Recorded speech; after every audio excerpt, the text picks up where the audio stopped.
Today, we're setting sail across the Indian Ocean to the breathtaking Andaman Islands, a remote chain of islands in the Bay of Bengal that's part of India. Here, hidden within dense jungles, lives a remarkable and enigmatic people, the Jarawa.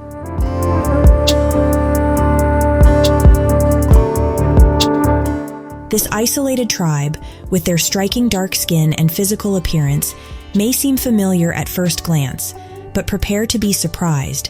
By the end of this video, you'll discover why looks can be deceiving.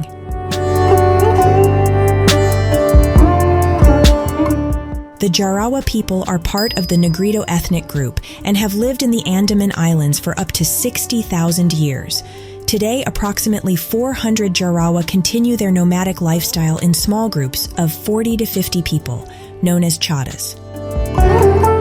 History.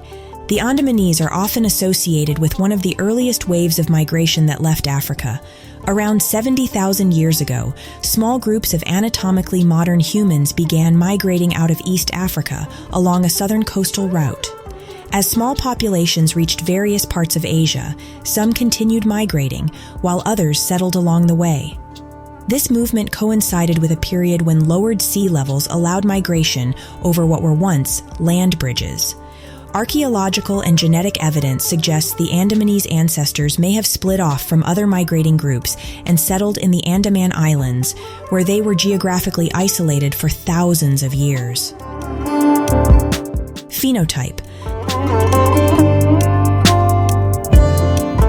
The Jarawa exhibit distinct physical characteristics associated with Negrito groups, who are believed to be among the earliest inhabitants of South and Southeast Asia. They are generally short-statured, with an average height of around 4.9 feet. Their skin is extremely dark, almost like the South Sudanese. Their hair is tightly coiled and curly, and they have distinct facial features. I would argue that the Jarawa have their own unique look. As you can tell, they look very African, but guess what? They aren't really related to the modern African population. In fact, Asians are closer genetically to them than Africans. Genetics. Genetic studies show that the Great Andamanese, Onge, and Jarawa people share a unique origin, distinct from other Asian populations, and have been genetically isolated for thousands of years.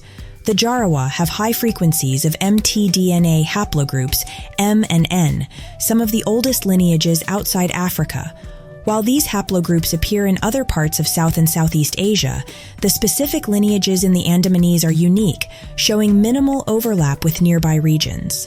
Unique subclades within haplogroup M suggest long-term isolation and limited mixing, implying that the Jarawa descend from early human migrants to this region.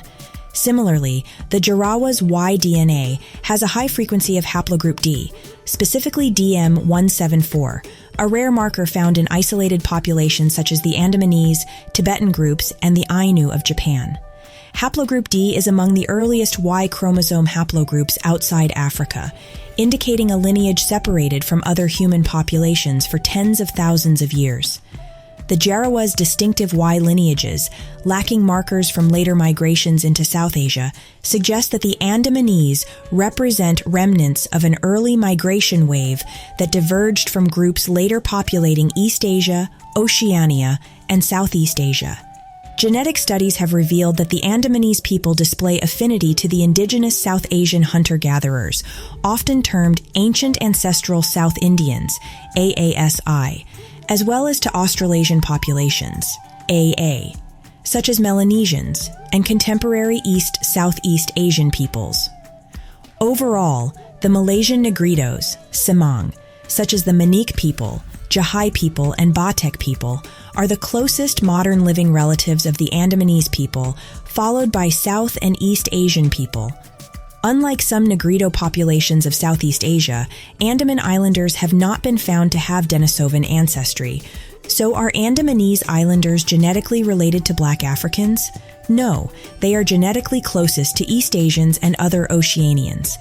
Andamanese are basically dark-skinned East Asians genetically speaking, as they carry mostly Basal East Eurasian ancestry.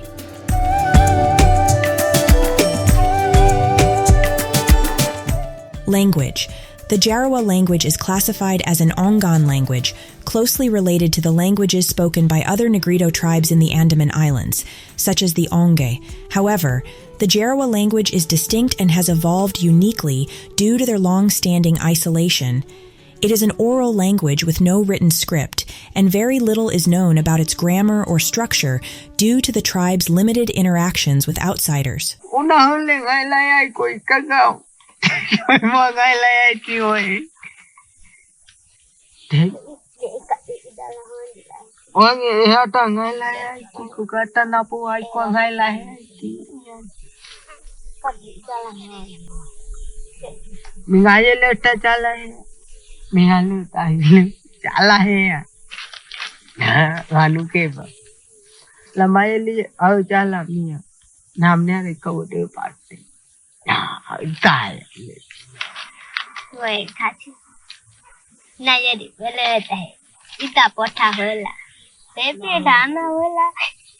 Let's now look at some of the challenges the Jarawa are facing. The Jarawa face numerous challenges, primarily due to the Andaman Trunk Road, ATR, which cuts through their territory, attracting tourists who treat them as a spectacle, known as human safaris. This intrusion disrespects the Jarawa's autonomy and exposes them to diseases. Poachers and settlers also use the ATR to illegally hunt animals essential to the Jarawa's survival and introduce harmful substances like alcohol and drugs.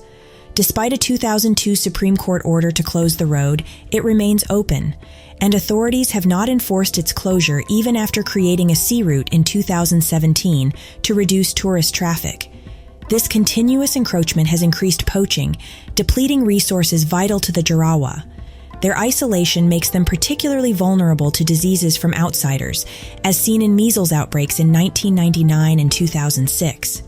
Additionally, outsiders exploit and abuse the Jarawa, with reports of sexual abuse and coercion, particularly targeting women. There is also pressure to assimilate the Jarawa into mainstream Indian society, with some officials advocating for integration measures, such as residential schooling for Jarawa children, aiming to civilize them. However, forced assimilation has historically led to negative outcomes for indigenous people, including poverty, health issues, and loss of cultural identity. In response to advocacy efforts, the Indian government adopted a policy in 2004 prioritizing the Jarawa's autonomy, allowing them to choose their future with minimal outside interference. This policy reflects lessons from the experience of other Andaman tribes like the Great Andamanese and Ongja, who suffered significantly from forced assimilation, facing poverty and health crises as a result.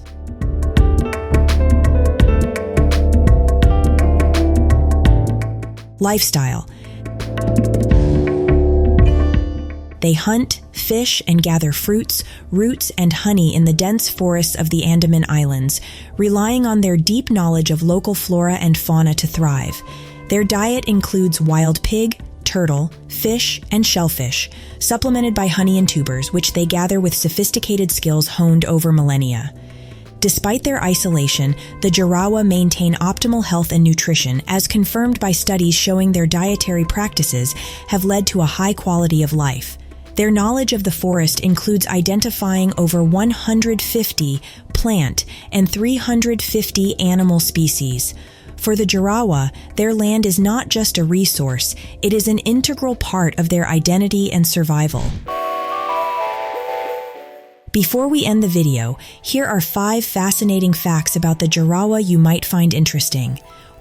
The Jarawa are expert swimmers and divers, especially adept at catching fish and sea turtles by hand. Unlike many societies, the Jarawa do not have a concept of land ownership. The forest and its resources are considered communal, belonging to everyone. They are also believed to be the first successful tribe to move out of Africa nearly 60,000 years ago. With minimal technology, little contact with the outside world, and the forest as their abundant provider, the Jarawa may be among the truly happiest people on Earth. Their cousins, the Sentinelese of North Sentinel Island, have consistently refused to interaction with the outside world. They are hostile to outsiders and have killed people who approached or landed on the island. Thank you for watching. I hope you enjoyed this dive into the fascinating world of the Jarawa people. If you did, please like this video and subscribe for more intriguing mini documentaries from around the globe. See you next time.